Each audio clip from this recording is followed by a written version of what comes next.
All right. As I said, my name is Gary Fowler. I'm the CEO president of GSD Venture Studios. We're a premier AI and quantum venture studio located in Silicon Valley. I've been involved in startups for 37 years, 17 startups and several unicorns I've been involved in. I was on the original management team at ClickSoftware, which was sold to SalesForce for $1.35 billion, and also Yva.ai, an AI HR tech company that was acquired by Visier in Canada that I co-founded with Dr. David Yang. We believe at GSD that intellectual capacity is evenly spread around the world, but opportunities are not. So today, GSD has 143 companies in our portfolio from 57 countries. We're in Africa, Ghana, Zambia, South Africa, Nigeria, North Africa, Egypt, Israel, Dubai, UAE, all over Latin America, all over Europe, Slovenia, Slovakia, the Czech Republic. We believe that there's a great opportunity, that there's three pillars that each and every one of us needs to have. One is access to capital. Two is operational expertise. And the third pillar is a network and the network and contacts. And they're critically important. Our feeling is that you can pivot any company to becoming a unicorn. So with that, I'd like to get started. Today, we're going to talk about how to secure seed and pre-seed investment for your startup. So I see some familiar names here. It's great to have you on board. So first of all, what is pre-seed and seed investment? I know for those early stage startups from all over the planet that are attending today, it's interesting for them. And also, what is the significance in the startup ecosystem? And part of you have great, incredible ideas, but part of it is to take those ideas, to develop products, to be able to validate your ideas. As my friends Bob Dorff and Steve Blank say, it's about customer development, making those ideas turn into reality so people want to buy your products and take them out of your hands. And of course, achieving key milestones. What's important for you? What's important for those potential investors? What's important for the market?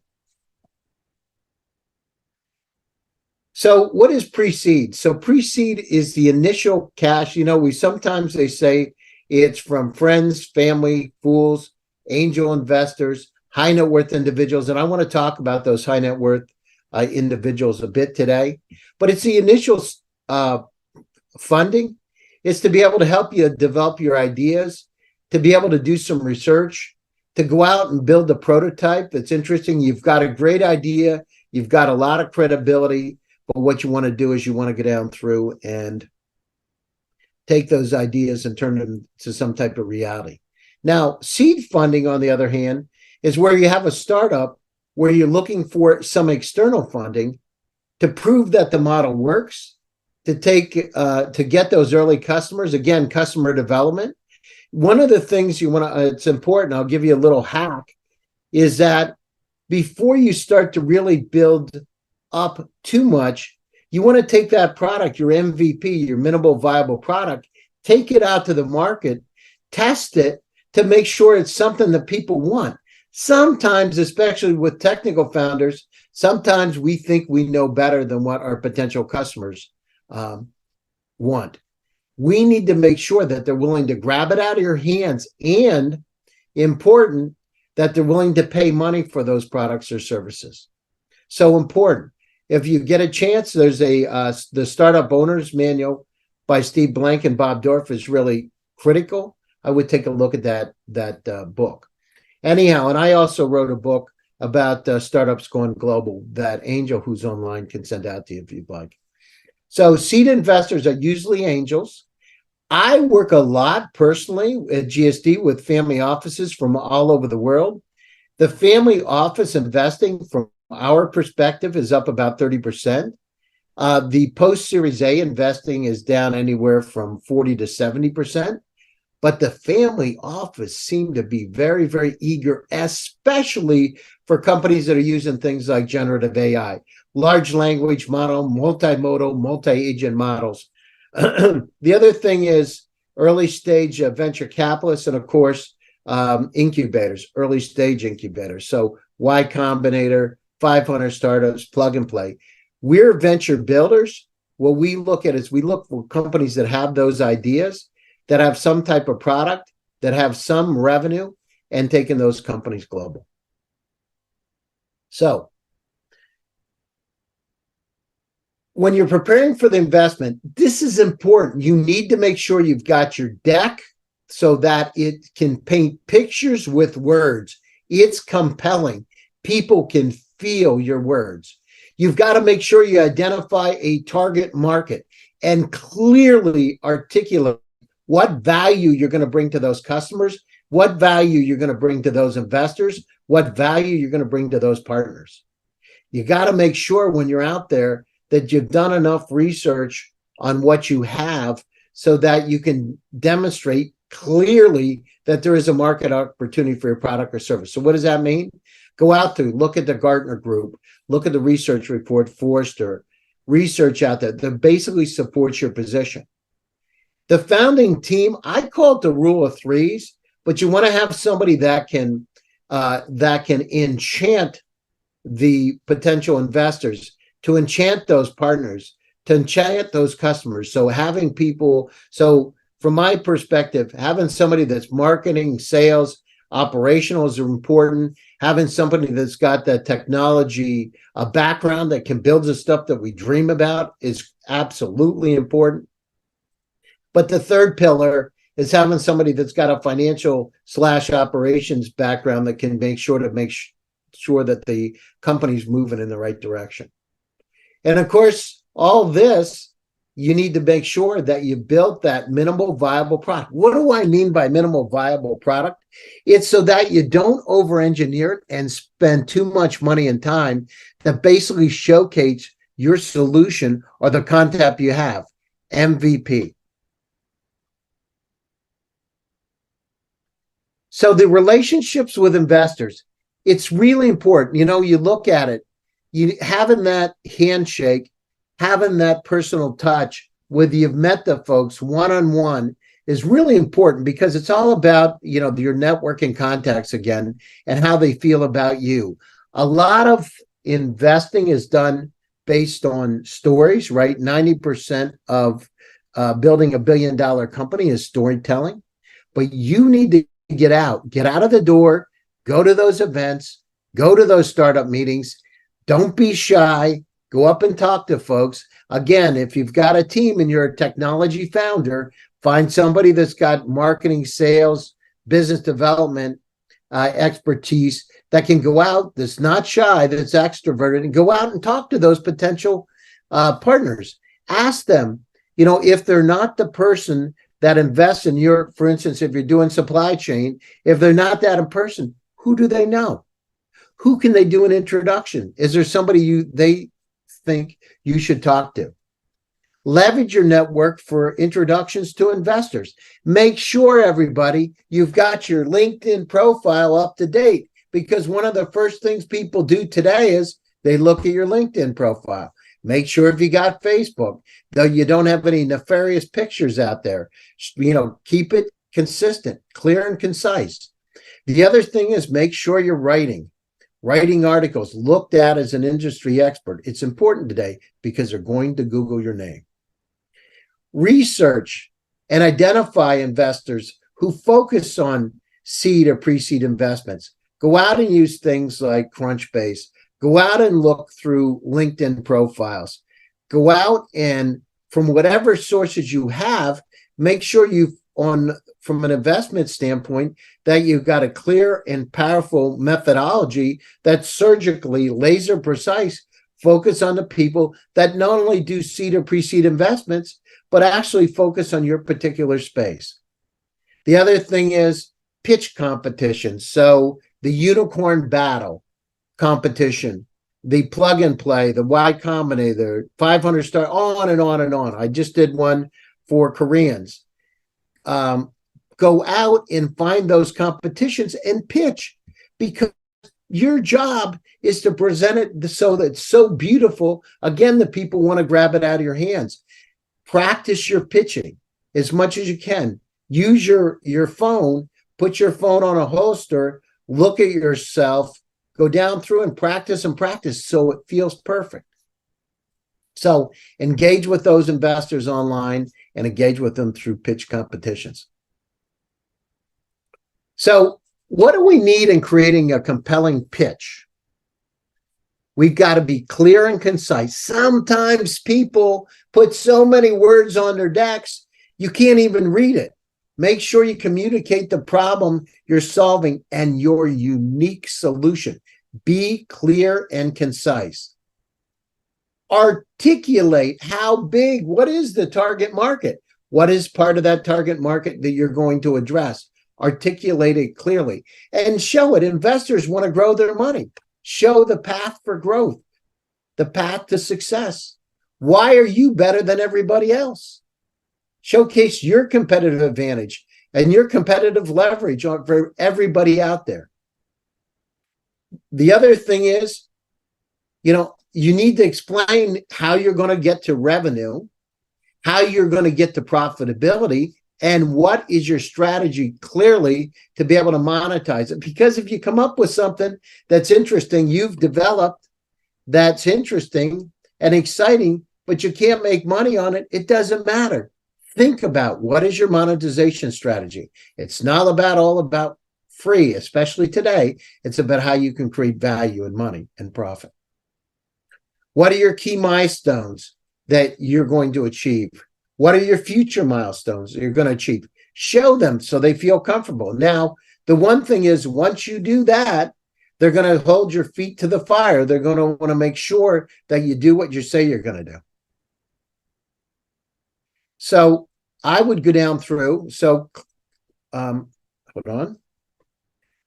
So those clear milestones, present a realistic financial forecast and what you're going to do with the funds. Clearly, how are you going to use those funds, use of funds, to build a realistic business using a real financial forecast. So it's not loose, it's not fuzzy. Again, it's clear and concise. This is what's going to happen. Of course, if you build a 3-year model, people don't expect after 3 years that you're going to be right on. I mean, it's like fortune telling.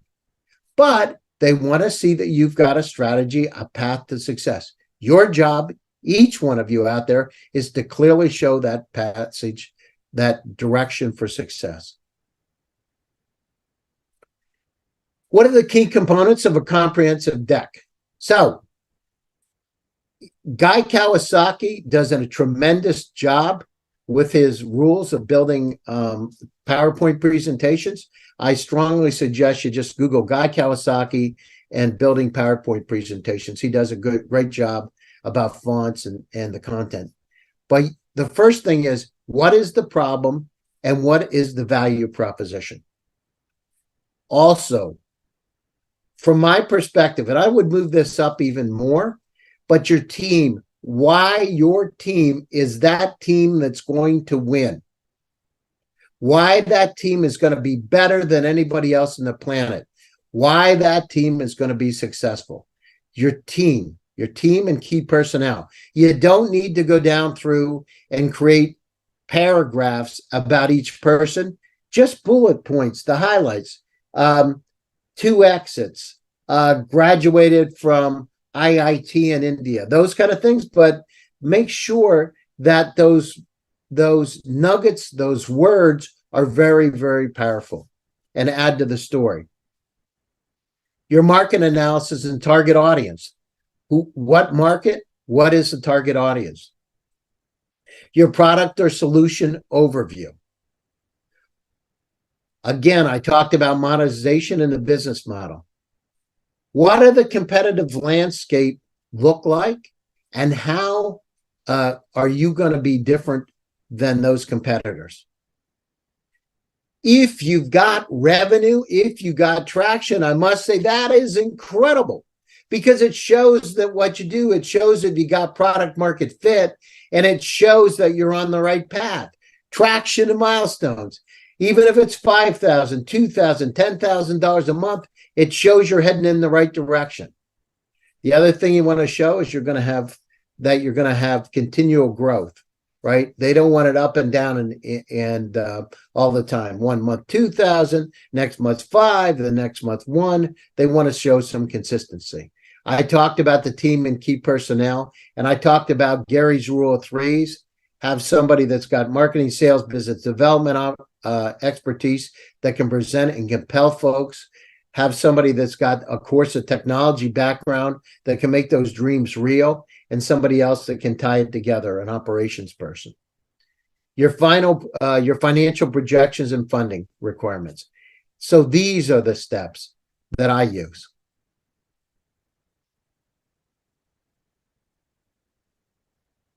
So angel investors, the holy grail from my perspective are family offices. Some of the, if you look at it, 1% of the population has 99% of the wealth. Go out and find family offices. Family offices are looking for cool technologies that can help them maintain multi-generational wealth. They're not easy to get to, but there are a lot of events out there. Look for those family offices. I really love working with them because they do like to develop long-term relationships. And in my opinion, they're limited partners in most of the venture funds that nobody talks about. So you've got insurance companies, you got pension funds, then you got high net worth individuals, where they can be incredibly helpful. And I just had it happen to one of our portfolio companies. One of the families got involved who happened to be in the automotive environment, very high level automotive environment. They called one of their friends right on the phone when I was there on a conference call, a WhatsApp call, called up one of their friends, got them interested, who had worldwide distribution. All of a sudden, the company not only raised funds from them, but also had the chance to be able to have worldwide distribution. You need to find those people. So how do you do that? Look for family office events. Try to get in to be able to pitch to those events. Some of the things in places like Silicon Valley, they've got the Band of Angels. Go out and go to some of those events. Practice your pitch. Those are angel investors. Of course, venture capital funds, they are professional investment firms. They focus on early stage startups, later stage startups, pre-series A, which is early stage, all the way up. Startup accelerators and incubators, so funding, at GSD, we say it's like dating before you get married. We look at it, we are a family office too. We look for companies that are interesting for us, right? You never know when you go work with a company, is it right for my family or another family? Is it rent for a family office or a venture fund? So you need to seek out those programs that provide the funding. The mentorship, I told you about operational expertise. It's critically important because there aren't a lot of Sherpas out there to guide you through this process. But having somebody that's gone down through it, I've personally been through this for 37 years in Silicon Valley, and I know some of the other folks on the call today have done the same. Having those connections and contacts are really important because it opens up the door in a friendly way for you. Government grants or programs, look for, based on your particular country or particular region, what kind of government grants are out there, what kind of programs to support. I know places like Estonia have been incredibly supportive. Some of the countries in Latin America, some of the African countries also. But find those programs that can be supportive of you, the government programs. Maybe it's as simple as having outreach so that they pay for travel for you to come to a place like Silicon Valley so you can present, and they set up events, which, by the way, some of those countries do today. In fact, they'll be presenting at one in the next 2 weeks. Crowdfunding platforms, online platforms where you can go out and contribute to startup funding. Places like, so look for those crowdfunding opportunities. There are also things like Angels List.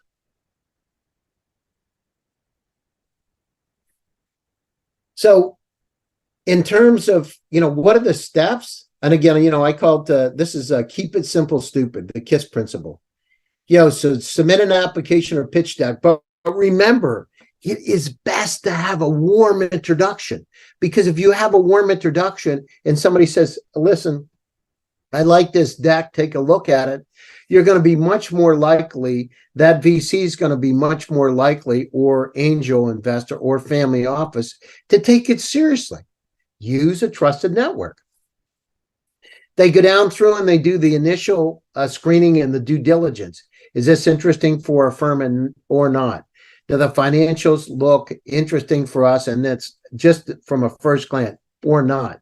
Do we like the person or not? In-person meetings or virtual pitch meetings, what I've talked about, they're all over the world. Get involved in those. Practice a pitch. Practice makes perfect. In terms of negotiating terms and conditions, so if it was me, I would look at it, but you want to make sure you've got the right kind of legal advice to be able to help you to make sure that you're not going to make a mistake. Because what you don't want to do, it's like building a house. You got to make sure that the house has a firm foundation for the future. It's the same thing with building a company. Make sure your foundation is firm for success. I talked about the legal and financial due diligence. So we just talked about legal, but also on the financial side, they're going to go down through and make sure everything lines up. They're going to make sure that your cap table is right. They're going to make sure that the agreements that you have in place today are right. They're going to look at things like IP. They're going to look at what could be considered an asset with your company. So make sure if you have IP, you've got it all laid out. And then, of course, closing the round. From the time you get started to the time you end up getting funded can be anywhere from 4 to 8 months from the first point of contact. Can be less. I've done it less, but generally I would say that's where it is. Used to be 4 to 6, but again, it moves. And, you find the right investor that's excited, it may move even faster than that. So some of the things you're going to hear about, these safe agreements. So safe agreements for future equity. So this is an agreement between an investor and a company that provides rights to the investor for future equity in the company. These things are important because pre-Series A, you're not sure what the value of the company is, because you're early stage, you haven't gotten enough sales or any sales to be able to really value what the company is. So safe agreements, and of course, convertible notes. Convertible notes is a form of short-term debt that converts into equity. So safe agreements are not. Convertible notes are short-term debt in conjunction with a future, typically in conjunction with a future funding round. So you need to demonstrate traction. Again, as I said, it's just all of us out there. You want to make sure that what you're saying is right and that people really want it. So how do you show traction? You acquire early customers or users. You've got highlight positive user feedback or testimonials. You get videos, take those videos and put them up on your website. Take those case studies and publish those case studies. I mean, you got things like ChatGPT that can help you today, but take that information, get that feedback. What it does is gives people a stamp on it of insurance that the probability that you have the right product or service is right. And the customers, given that feedback, truly helps. Showing your revenue or growth, of course. Showing revenue means that you've got the product market fit, you've got the right team in place. It would assume you have the right team in place, and you also got the potential to grow. Pilot projects to get started. I do it all the time. I've done it in my past with all the companies. Get some pilot projects so you can work out the kinks. Is there something that works with this product or not? What needs to be pivoted or not? Is this the right way to sell it or not? Does this work in the customer's environment or not? So pilot projects, get out, get some pilot projects, and also partnerships. Partnerships that can help you grow your business. Remember, the cost of sales go down when you have these partnerships and distributorships and those kind of things in place, but you got to make sure you're not giving away everything to these partners. So working out a model that's a win-win, you want to make sure that everything, in my opinion, that you do is a win-win. You don't want to have losers. You want to make sure everybody feels good about the deal.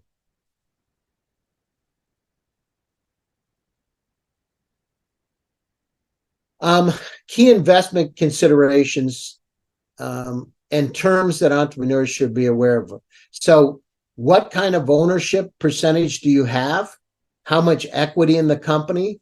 Do you have an employee stock program inside of your company? Why is that important? Because you want people to feel vested in the company and take it as their company. So making sure you've got employee stock pool, could be anywhere from 14 to 20%, but having that pool out there for people that you value can help grow your business. Remember, 100% of zero is zero. So what you want to do is get people that are vested in helping your company to be able to grow. The valuation of the startup. What are the startup valued at?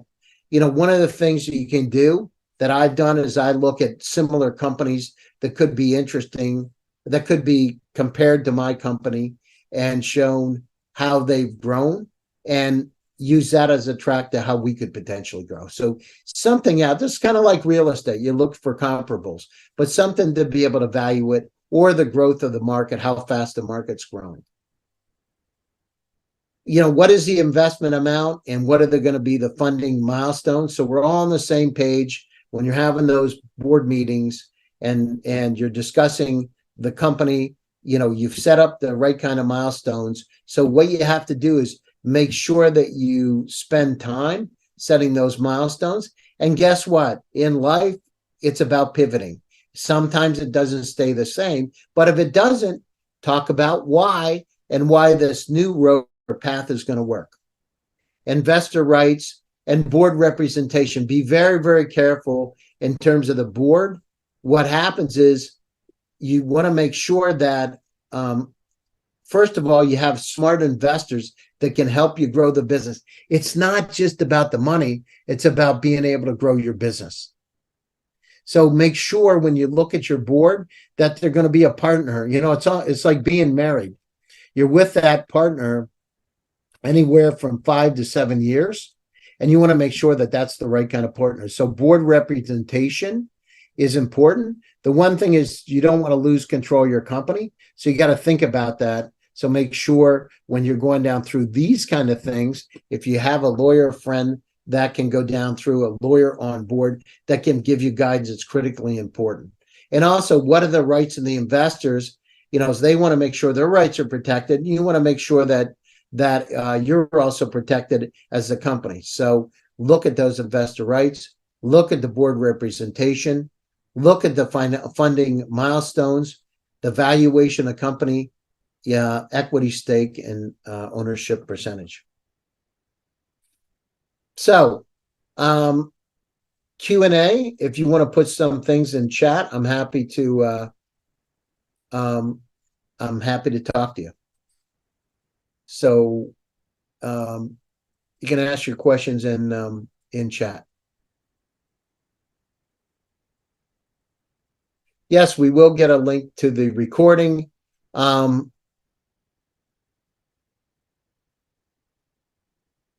Any questions? Should I convert my Illinois LLC to a Delaware C Corp? If I was you, I would go out and I don't know your situation, and I'm not a lawyer. If for me, having a LLC, from my perspective, going out and raising funds, I would create it into a C corporation. But again, I would go down through and talk to a lawyer about that. And if it's gonna stay in Illinois, you want to find somebody that's local to Chicago. But C corporations are good because it shows that you're on the right kind of path. I haven't seen many LLCs that have raised money because of the way that they're treated in terms of the corporation. where can we submit our pitch? So Angel is online.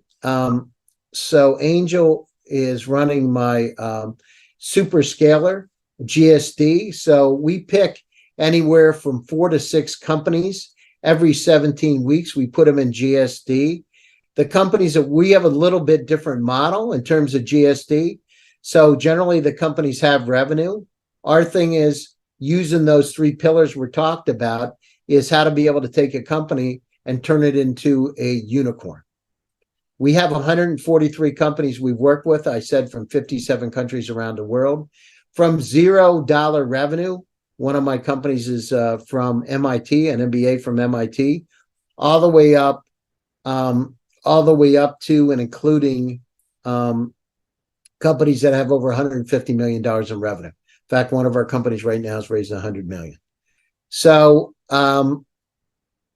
there we say, how do we build an AI chatbot for lead generation? I'm sure there are a lot of people online, but there are companies like Runday.ai. That's a company you might want to talk to that can help you. So Kristen, I would, in terms of, you say your attorney mentioned you can also show your plan to convert to S Corp and cap table once you have a serious investor. Absolutely. So one of the things you want to do is, just for my opinion, is conserve cash as much as possible. So showing what can be done after the fact, or even moving. So if you're in a foreign entity and you want to move to a place like Silicon Valley, this is going to take place after we get our funding done. How do you find the right kind of lawyer? How would you specify that lawyer? I mean, I work a lot with Pillsbury, a law firm. I think I saw Roger Royce is online. I think Roger's a great lawyer. There's a lot of great lawyers in Silicon Valley to be able to work with, but you want one that has experience. You want one that has experience working with startups. You don't want to just go out. Sometimes you have generalist attorneys that talk about that work in all kinds of environments. You want specifically ones that work with startups. So firms like Pillsbury, Wilson Sonsini, there are a lot of them, but I would find one of them. What should I look for in an IP? What should I look for, attorney, about IP? I mean, you just got to find somebody that's got, just Google online, somebody that's got a lot of expertise in intellectual property, and specifically in your area. Any tips on growing a network of angel investors? You just got to get out there. You got to get out there and present, because those angel investors, so places like the Band of Angels in Silicon Valley, groups like that all over the world. Unicorn Battle is another place. There are a lot of angel investors comes there. No, I mean, the situation is, my own background is artificial intelligence. I started one of the first generative AI companies back in 2016, pre-transformer models. So I'm into AI, I've been into AI for 28 years. And so we're looking for companies that have the right kind of technology. And what we do is kind of like having clay. Take that clay and turn it into a sculpture that can be put into a place like the Louvre. So we're looking for that clay that we can shape. Of course, if the company's got some revenue, that helps us make some decisions, but we're looking for that raw clay. We work with the companies inside of GSD for 14 plus weeks. So we take it down, we pick 4 to 6 companies, we look at their sales, marketing, business development, and how do we position that company to be so it looks like a unicorn? And how do we bring it into our networking context to be able to help? Is it a great investment for my family or one of the other families that I said, or VC? So any tips for family office hotspots? Any personnel to go to options? So, I mean, the thing is, the families are a bit secretive. You got to look for those family office events. And So like these pitch competitions are out there. Many times the family offices will go to those events. You just got to be extroverted and go out and shake hands. They're there because they do have representatives at those events. What's the important thing as an aspiring accelerator we have to look for? So I'm not sure what kind of accelerator. The situation is it's having the expertise, the practical expertise, having success behind you, having raised funds. Those kind of things are important. And of course, the network or contacts are critically important. Can you recommend? So looking to meet a technical co-founder to join our team in exchange for equity. It says the team at partnersocial.app. Well, I'm sure we have 78 people here today. I'm sure somebody will reach out to you. But I would go out just Google it. There's all kinds of different sites that are out there where you can find co-founders. So I would use one of those sites. Let's see. Anyone interested in the automobile industry? It's nice to hear you say, well, I say for some sense it's idiotic to include them. Well, in my opinion, think about it. You want to know what the path is for success. I'm not going to invest in something, in my opinion, and it's my money, right? So I'm not going to invest in something and I don't see a path where this company's got their financial model that it makes sense. Maybe it's not going to be perfect, but at least they thought it out. And so from my perspective, we're a little bit different because we have our super scaler and we are a family office. But for me, I just want to know your path. Maybe the rationale needs to be tweaked a little bit, or maybe there's a much bigger opportunity. That's where, we look at taking those companies, that raw clay, and turn it into a sculpture. Let's see, what else? So you can reach me. My chief of staff I'll put it in here for all of you. You can reach me here. So again, we have our super scaler will be starting at the end of January, the beginning of February. You can reach Jane at gsdvs.com. Jane is my chief of staff, and she can coordinate some time. So there you go for all of you. This is a great time, in my opinion. This is a great time for each one of you to get out of the door. It's like having a Ferrari in the garage. You got to get your Ferrari out of the garage. Some people keep their cars in the garage and never take them out. Get it out. Drive it in the neighborhood. But the most important thing is, can you win the race? Go out and win the race. Each one of you have the opportunity to done it. Listen, I grew up on a farm in Pennsylvania, a poor country boy. You surely have incredible, but you got to get out. Use those 3 pillars: operational expertise, networking contacts, and access to capital. You have those 3. Our thing is you can pivot any company to becoming a unicorn. I'm not saying it's easy, and you got to have a resilient team, but it works. Let me see. So 4 to 8 months to secure funding. So the first thing is, the intro meeting, I had it in the presentation, but the intro meeting, they're just going to validate whether the partners, they generally have meetings on Monday mornings, validate whether it's something that they would be interested in their partners. They'll take it in the meeting. If that happens, they'll take it to the next step. Make sure when you get set up for those meetings that you got your own checklist. You've got a data room set up. You've got your decks looking fine. You've got your LinkedIn profiles in shape. You got your co-founders on board or co-founder, so that the company, it looks investable, right?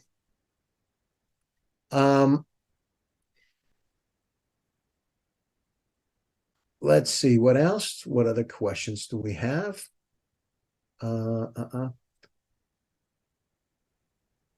So yeah, if you got, listen, you can connect with me on LinkedIn. Feel free to connect with me. I'm happy to talk to you. Go out there. The thing is, it's not about the talk, it's about the action.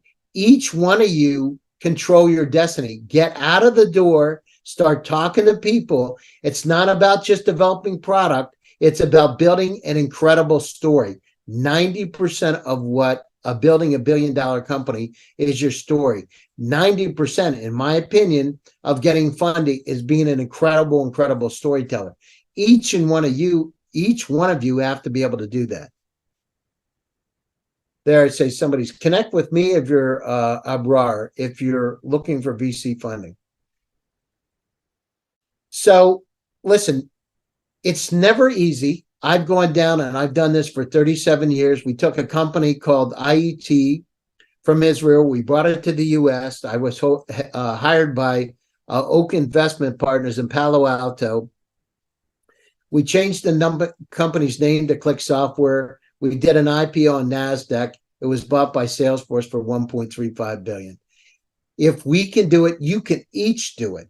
You each have that opportunity, but run as fast as you can. Generative AI, if it's used and not just as an API, used to be able to dramatically increase your efficiencies and effectiveness of your company, is really important today. Why? Because the amount of data on this planet today is about 123 zettabytes. If you took CDs or DVDs and stacked them one on top of another, today it would go 94 times between the Earth and the Moon. We're in a state of infobesity. What I'm saying is these tools help us solve those problems. It can help each one of your companies to be able to work faster, like I said, more efficiently and more effective. Even in your own personal cloud, you get about 300,000 items. Think about it. How many times in the last 2 weeks somebody say, I sent you a message. Did you get it? Where did you send it? I sent it your email. Which one? Your corporate, your Gmail, Yahoo, etc. I can't find it. We send it again. So we're inundated with information. Using generative AI and tools like that as part of your technology will dramatically increase, in my opinion, the ability to be able to raise funds if it's used in the right kind of way. What else? So what else do we have? I think that's it. What time do we have? We're at 11:43. Listen, thank you for each and every one of you joining us today. Every 2 weeks, I have GSD Presents Silicon Valley AI and Tech. I've done almost 900 podcasts. You're welcome to join that. Connect with me on LinkedIn, Gary Fowler, Fowler International. You see my QR code here. Feel free to use that. Listen, we're here. We believe it's not about a shotgun approach. It's about taking a laser beam, that you can take a company that's a medium company and turn it into a company that's incredibly successful if you have those pillars. Stay happy, stay safe, and stay healthy. We'll be back at you again in a few weeks with another exciting edition of Building a Unicorn. Enjoy the new year to all of you out there, and stay safe.